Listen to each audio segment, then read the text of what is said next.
الحمد لله الكريم الوهاب الرحيم التواب غافر الذنب وقابل التوب شديد العقاب ذي الطول لا إله إلا هو يحب التوابين ويحب المتطهرين ويغفر للمسيئين المستغفرين ويقيل عثرات العاثرين ويمحو بحلمه إساءات المذنبين ويقبل اعتذار المعتذرين لا إله إلا هو إله الأولين والآخرين وديان يوم الدين وجامع الناس ليوم لا ريب فيه يوم يقوم الناس لرب العالمين يوم لا ينفع مال ولا بنون إلا من أتى الله بقلب سليم. اللهم لك الحمد كله ولك الملك كله وبيدك الخير كله وإليك يرجع الأمر كله. أشهد أن لا إله إلا الله وحده لا شريك له ولي الصالحين وخالق الخلق أجمعين. اللهم احرسنا بعينك التي لا تنام واحفظنا بعزك الذي لا يضام. وأشهد أن سيدنا وحبيبنا ونبينا وشفيعنا وقائدنا محمدا عبد الله ورسوله إمام العادلين وقدوة العاملين وسيد المجاهدين أرسله ربه بالهدى ودين الحق رحمة للعالمين فشرح به الصدور وأنار به العقول وفتح به آذانا صما وأعينا عميا وقلوبا غلفا. فاللهم صل وسلم وبارك عليه وعلى آله الطاهرين وأصحابه الغر الميامين ومن تبعهم بإحسان إلى يوم الدين وسلم تسليما كثيرا. ثم أما بعد أحبتي في الله، فأسأل الله العظيم رب العرش العظيم أن يجمعني وإياكم في هذه الحياة الدنيا دائما وأبدا على الإيمان والذكر والقرآن، وأن يجعل آخر كلامنا من هذه الدنيا شهادة أن لا إله إلا الله. كما أسأله تعالى أن يظلنا تحت ظله يوم لا ظل إلا ظله. اللهم لا تعذب جمعا التقى فيك ولك، اللهم لا تعذب ألسنة تخبر عنك، اللهم لا تعذب قلوبا تشتاق إليك، اللهم لا تعذب أعينا ترجو لذة النظر إلى وجهك الكريم يا أرحم الراحمين ويا أكرم الأكرمين. اللهم كلنا ذو خطأ وما لنا إلا عفوك وحسن الظن بك، فأقل عثراتنا وتجاوز عن خطئنا يا أرحم الراحمين يا رب العالمين. عباد الله، أوصيكم ونفسي المقصرة بتقوى الله عز وجل، فإنها وصية الله للأولين والآخرين. ولقد وصينا الذين أوتوا الكتاب من قبلكم وإياكم أن اتقوا الله. عباد الله، قبل أن تغرق السفينة، هذا هو موضوع هذه الخطبة. والسفينة هي سفينة المجتمع الذي عمت وانتشرت فيه ظواهر العري والفجور والبذاءة والتفحش والمجون. المجتمع الذي صار حال كثير من الناس في بعد عن الطاعات وهجر للصلوات. المجتمع الذي صارت كثير من البيوت فيه تعج بالمنكرات والملهيات، حتى صار كثير من الناس يصبحون ويمسون على الأغنية الماجنة والفيلم الرخيص والمسلسل الهابط وصارت شوارعنا وأسواقنا على هذه الحال، نساء كاسيات عاريات متبرجات، وانتشرت المعاكسات والتحرشات، وصرنا نرى شبابا لا هم لهم إلا الجري وراء الشهوات. كل هذه الأحوال عباد الله تدعو الإنسان المؤمن إلى أن يهتم ويغتم لما آل إليه أمر أمة الإسلام، هذه الأمة التي أخرجها الله عز وجل لا لتعيش لنفسها، وإنما لتعيش لغيرها من الناس. فالمؤمن الصادق المخلص المسلم الواعي هو الذي يعيش لدينه، لا يعيش لنفسه فحسب، يوقن أن الله عز وجل لم يخلقه ليأكل ويشرب ويلبس وينكح وينام ثم يموت فينقل إلى قبره فيدفن.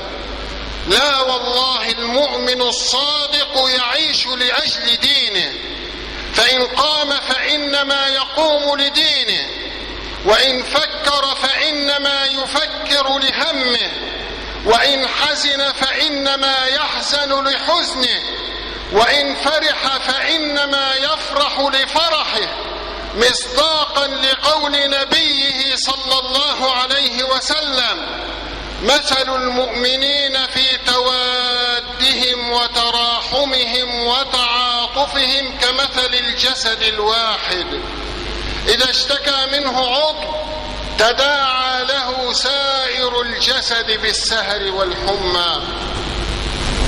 هذا هو حال المؤمنين والمؤمنات الذين وصفهم رب الأرض والسماوات بقوله: والمؤمنون والمؤمنات بعضهم أولياء بعض. ما حالهم؟ ما فعلهم؟ ما هدفهم في الحياة الدنيا؟ قال سبحانه: يأمرون بالمعروف وينهون عن المنكر. فعلينا عباد الله أن نحيي شعيرة الأمر بالمعروف والنهي عن المنكر قبل أن تغرق السفينة. عن النعمان بن بشير عن البشير النذير صلى الله عليه وسلم أنه قال: مثل القائم على حدود الله، أي الذي يأمر وينهى، والواقع فيها، كمثل قوم استهموا على سفينة، فكان بعضهم في أعلاها وبعضهم في أسفلها، فكان الذين في أسفلها إذا أرادوا أن يستقوا الماء مروا على من فوقهم، فقالوا: لو أننا خرقنا في نصيبنا خرقا ولم نؤذ من فوقنا. أشهد يا حبيبي يا رسول الله أنك ما تنطق عن الهوى، إن هو إلا وحي يوحى. يعلمنا صلى الله عليه وسلم أن أدعياء الإصلاح في كل زمان ومكان يعلنون أهدافا نبيلة ومقاصد سامية، ويكون الهلاك كل الهلاك في اتباع سبيلهم. لو أننا خرقنا في نصيبنا خرقا فلم نؤذ من فوقنا، يقول صلى الله عليه وسلم: فلو أنهم تركوهم وما أرادوا هلكوا وهلكوا جميعا، ولو أنهم أخذوا على أيديهم نجوا ونجوا جميعا. هذا حديث يبين لنا أهمية إقامة شعيرة الأمر بالمعروف والنهي عن المنكر، ويوضح لنا أن المجتمع الذي تسوده السلبية تجاه حرمات الله وهي تنتهك أمام ناظرين، هذا المجتمع الذي تتعطل فيه شعيرة الأمر والنهي، الأمر بالمعروف والنهي عن المنكر، مجتمع في خطر عظيم توشك سفينته على الغرق، حينما يصير هم الناس جل الناس أمور دنياهم فحسب، حينما ينتقص شيء من أمور دنياهم فيقيمون الدنيا ولا يقعدونها، لا يشعرون بما من دينهم نقصوا، فإن هم نقصت دنياهم شعروا. إذا انتقص الواحد منهم فاعتصامات ومطالبات، يريد أن يسترد حقه الدنيوي، ولكن تنتهك الحرمات، تهجر الصلوات، ترتكب الفواحش والمنكرات، فلا يحرك ساكنا ولا يتمعر وجهه لله عز وجل. وهذا نذير خطر عظيم على الأمة بأسرها.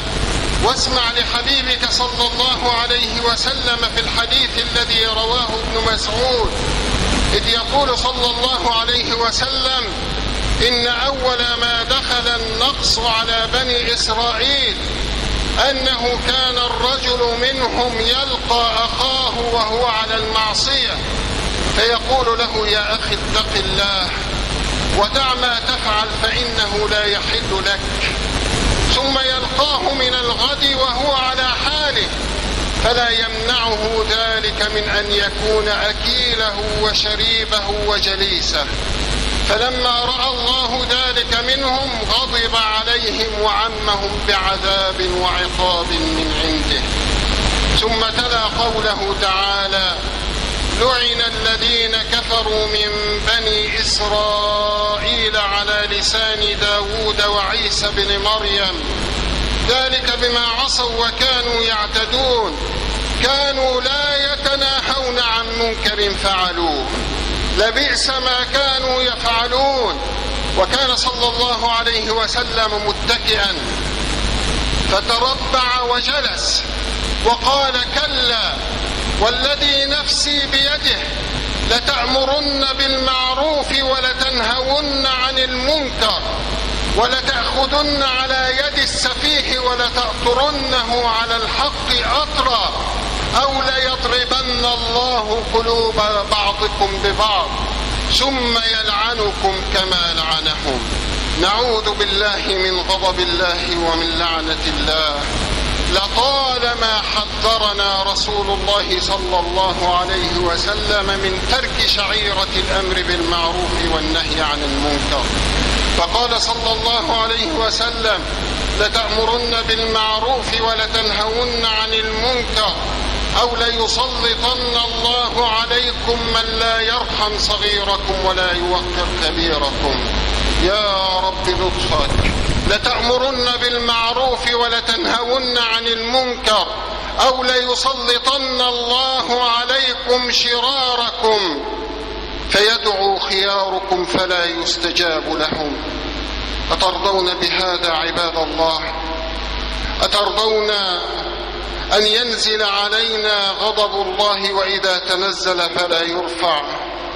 أترضون أن يحل علينا مقت الله وغضبه وسخطه من فوق سماواته السبع؟ أترضون بهذا؟ أين الأمر بالمعروف والنهي عن المنكر؟ لماذا صارت شوارعنا على هذه الحال؟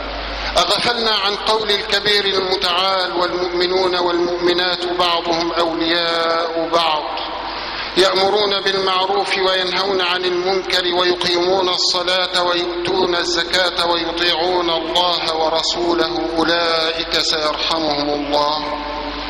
أنسينا قول الله عز وجل: كنتم خير أمة أخرجت للناس تأمرون بالمعروف وتنهون عن المنكر.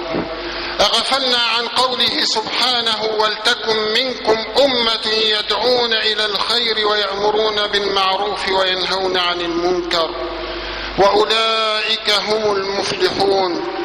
نحن والله نريد أن نأمر بالمعروف بالمعروف، نريد أن ننهى عن المنكر بالمعروف، نحن لا ندعو أبدا إلى ضرب الناس ولا إلى شتمهم ولا إلى سبهم ولا إلى التقليل من شأنهم ولا إلى تجريح شعورهم، ولكننا ندعوهم عباد الله إلى أن نخرجهم من الضلالة إلى النور، ندعوهم إلى أن ننقذهم من النار، ندعوهم إلى طريق الله الواحد القهار، ندعوهم إلى سفينة النجاة، ندعوهم إلى التمسك بحبل الله، بالكلمة الطيبة، بالموعظة الحسنة، بالقدوة الصالحة في الأخلاق والمعاملات والسنن وغير ذلك، باستمالة القلوب، بالهدية، بالزيارة. ماذا حدث لنا عباد الله؟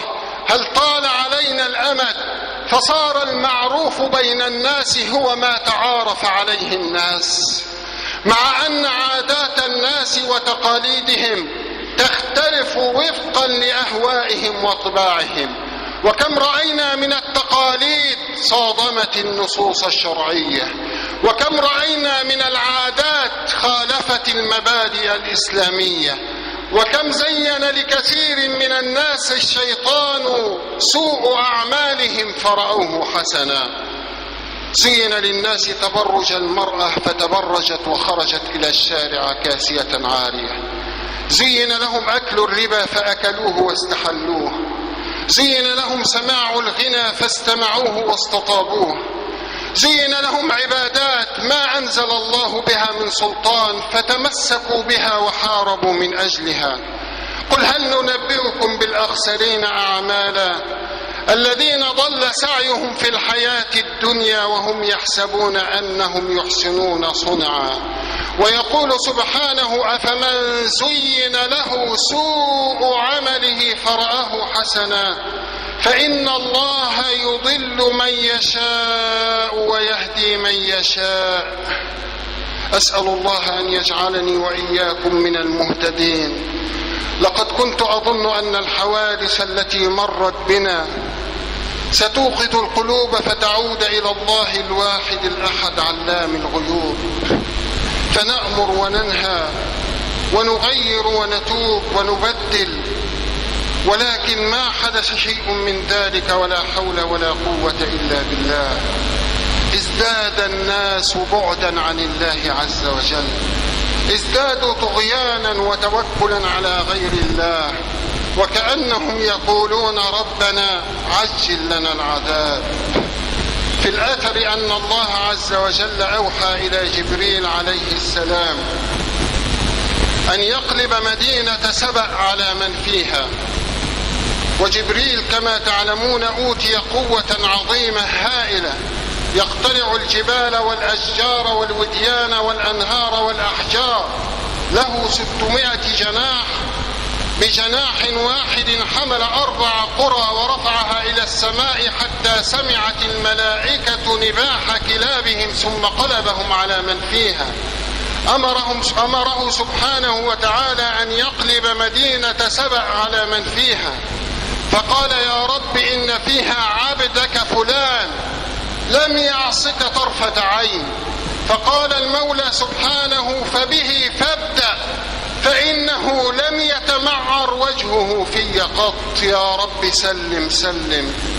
عبد صالح زاهد عابد صوام قوام لم يعص الله طرفة عين، ولكنه كان يرى المنكر فيسكت ولا ينكره ولا يغار على حرمات الله، فنزل جبريل فحمله على طرف جناحه فجعله في أول قافلة المعذبين.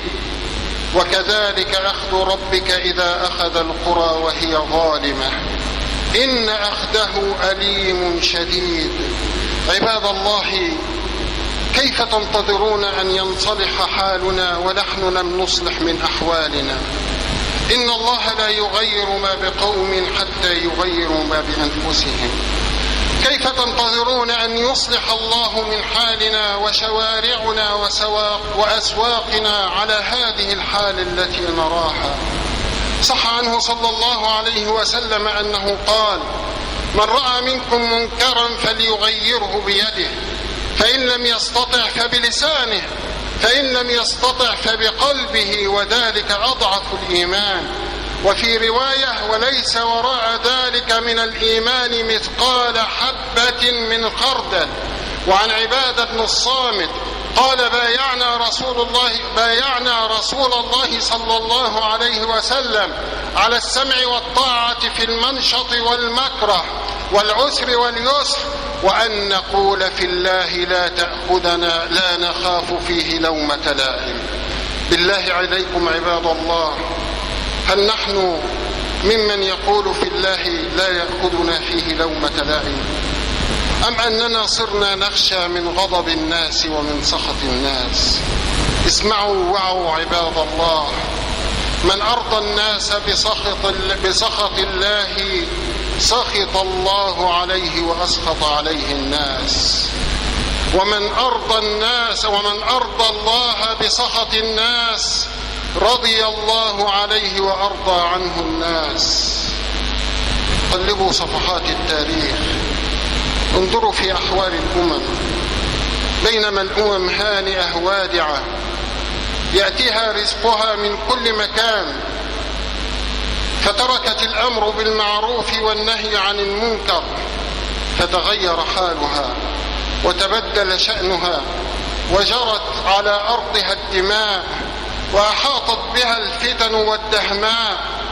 كل ذلك حدث لمن سبقنا عباد الله، وسنن الله لا تحابي أحدا من الناس.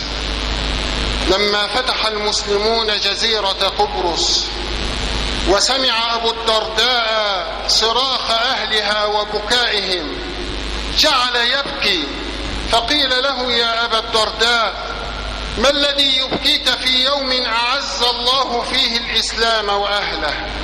فنظر إليهم وقال: ويحكم، ما أهون الخلق على الله إذا هم عصوا أمره، بينما هم أمة طاهرة تركوا أمر الله عز وجل فصيرهم الله إلى ما تنظرون.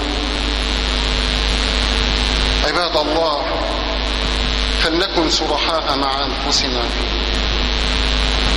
كفانا نكسات، وكفانا كوارث، وكفانا تلمس للنصر في يد البشر من دون الله عز وجل. فلنرجع إلى الله ولنعلم يقينا أن الأمر بالمعروف والنهي عن المنكر من أعظم أسباب النصر، وأن الإنسان المؤمن لا ينبغي عليه أن ينكر المنكر فحسب، بل يسارع إليه لينكره. واسمع إليه سبحانه وهو يقول: وجاء من أقصى المدينة رجل يسعى. جاء لم يكن راكبا لحمار أو دابة أو سيارة أو طائرة، وإنما جاء ركدا على قدميه. لماذا؟ لأنه رأى منكرا قد وقع الناس فيه فجاء لينصحهم. والمؤمنون كما تعلمون نصحه، والمنافقون غششه. جاء فقال: يا قوم اتبعوا من لا يسألكم أجرا وهم مهتدون. وهكذا حال المؤمن عباد الله. يا قوم ما لي أراكم تهجرون الصلاة، يا قوم ما لي أراكم تأكلون الربا، يا قوم ما لي أراكم تخرجون النساء إلى الشوارع على هذه الحال التي رضاها. فماذا كان جزاؤه؟ كان جزاؤه كجزاء كثير من الآمرين بالمعروف والناهين عن المنكر، إما التعذيب وإما القتل وإما السجن. ولما قتلوه بعثه الله فقال: يا ليت قومي يعلمون. يفكر في قومه، هكذا الإنسان المؤمن الصادق المخلص يفكر في قومه حتى بعد أن قتلوه. يا ليت قومي يعلمون بما غفر لي ربي وجعلني من المكرمين.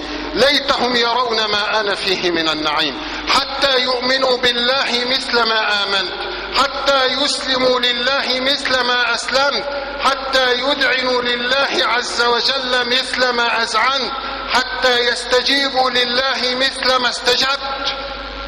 فاتقوا الله عباد الله، واتقوا فتنة لا تصيبن الذين ظلموا منكم خاصة بل تصيب الصالح والطالح. تصيب الطالح جزاء تفريطه في حق ربه وإسرافه في الذنوب والمعاصي، وتصيب الصالح نتيجة سكوته على المنكر وعدم إنكاره إياه.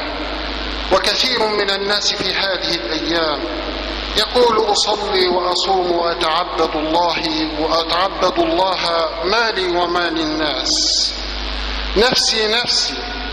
يا أيها الذين آمنوا اتقوا الله، يا أيها الذين آمنوا عليكم أنفسكم لا يضركم من ضل إذا اهتديتم. اسمعوا ماذا يقول أبو بكر الصديق رضي الله تعالى عنه عن هذه الآية.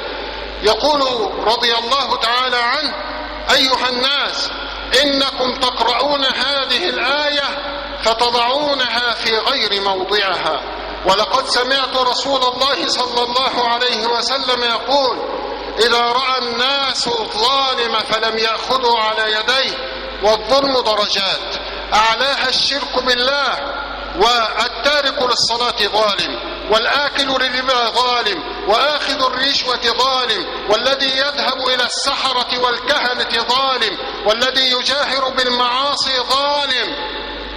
إذا رأى الناس الظالم فلم يأخذوا على يديه أوشك الله أن يعمهم بعقاب من عنده.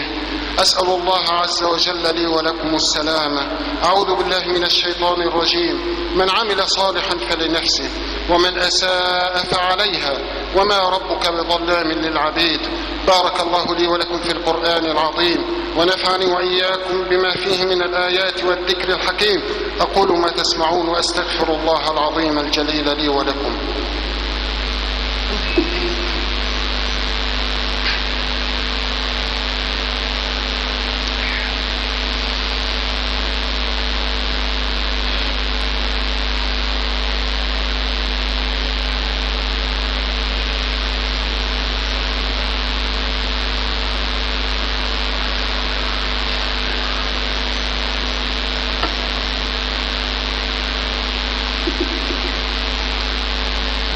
الحمد لله رب العالمين، والعاقبة للمتقين ولا عدوان إلا على الظالمين،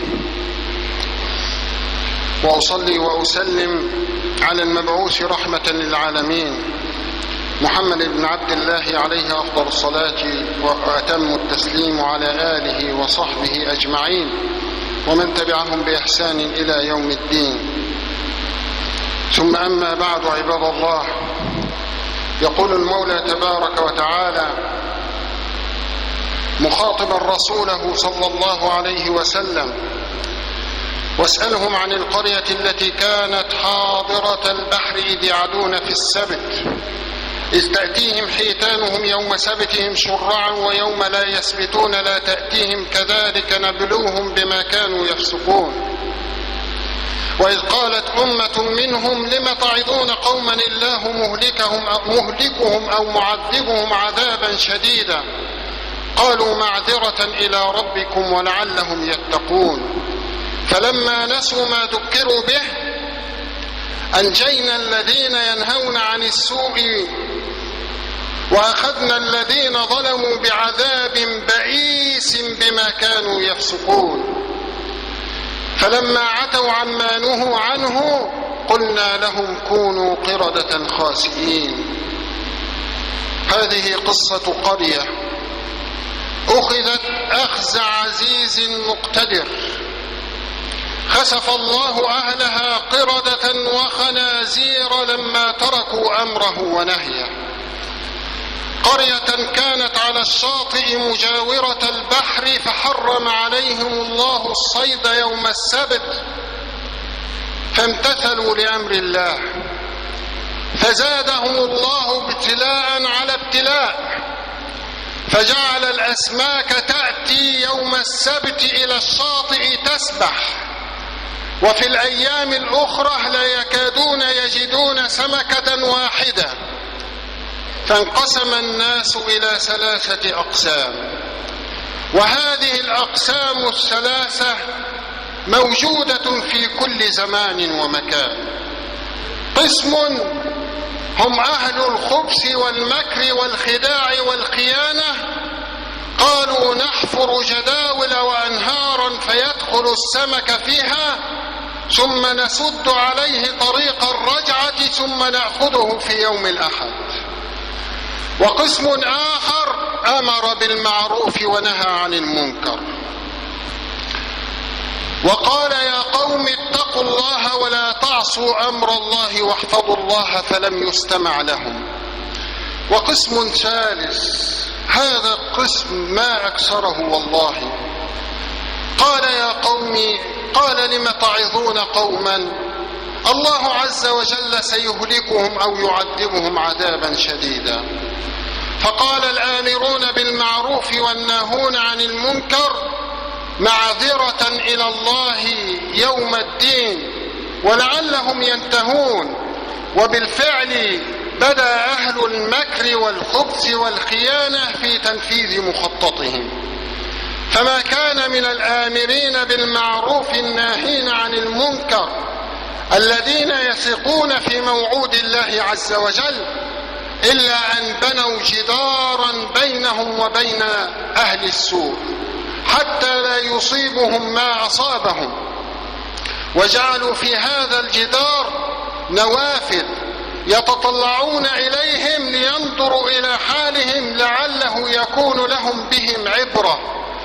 وفي يوم من الأيام حينما يشاء الله عز وجل أن ينزل غضبه ومقته وسخطه على الذين يفعلون السوء إذا به سبحانه وتعالى يمسخهم قردة وخنازير، فأصبح الدعاة والنوافذ قد امتلأت بالقردة والخنازير.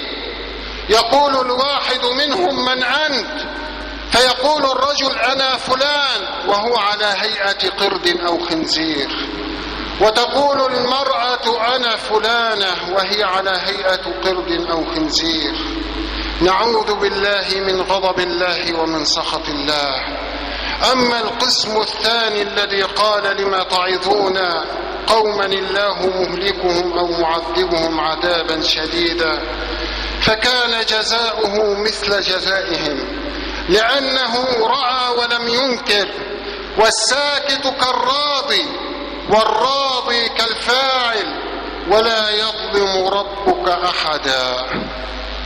لا يظلم ربك أحدا سبحانه وتعالى، ولله عز وجل سنن لا تحابي أحد. ولقد تكاثرت علينا الأمم ونحن كثرة كاثرة ولكننا غثاء كغثاء السيل.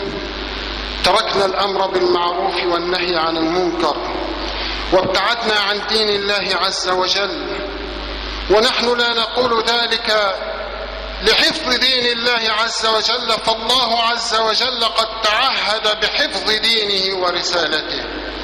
دين الله محفوظ بنا أو بغيرنا، وإنما نحن بدين الله نحفظ أنفسنا ونحفظ أولادنا ونحفظ الأجيال من بعضنا ونحفظ أمتنا. عباد الله، نحن أحوج ما نكون إلى دين الله عز وجل، نحن أحوج ما نكون إلى التفكر والتدبر في سنن الله سبحانه وتعالى التي يجريها عز وجل على كائن من كان من خلقه وقتما استحقها.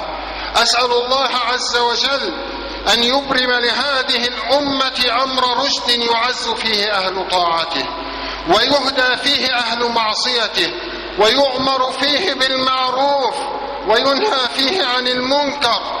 اللهم وفق هذه الأمة للقيام بالأمر بالمعروف والنهي عن المنكر على النحو الذي تحبه وترضاه. اللهم اجعلنا كما كنا خير أمة أخرجت للناس بأمرنا بالمعروف ونهينا عن المنكر. اللهم ارزقنا قبل الموت توبة، وعند الموت شهادة، وبعد الموت جنة ونعيما. اللهم يا مصلح المصلحين أصلح فساد قلوبنا. اللهم استر في الدنيا والآخرة يا رب عيوبنا. اللهم اغفر بعفوك ورحمتك ومنك وفضلك وكرمك يا رب يوم القيامة ذنوبنا. إلهي لا تدع لي ولهذا الجمع الكريم في هذا اليوم العظيم ذنبا إلا غفرته، ولا عيبا إلا سترته، ولا مريضا إلا شفيته، ولا مبتلا إلا عافيته، ولا ضالا إلا هديته. يا رب لا تدع ضالا إلا هديته، ولا غائبا إلا رددته، ولا ميتا إلا رحمته، ولا حاجة من حوائج الدين والدنيا هي لك رضا ولنا فيها صلاح إلا وقضيتها ويسرتها برحمتك يا أرحم الراحمين. عباد الله، إن الله يأمر بالعدل والإحسان وإيتاء ذي القربى، وينهى عن الفحشاء والمنكر والبغي، يعظكم لعلكم تذكرون. اذكروا الله العظيم يذكركم، واشكروه يزدكم، ولذكر الله أكبر، والله يعلم ما تصنعون. وأقم الصلاة.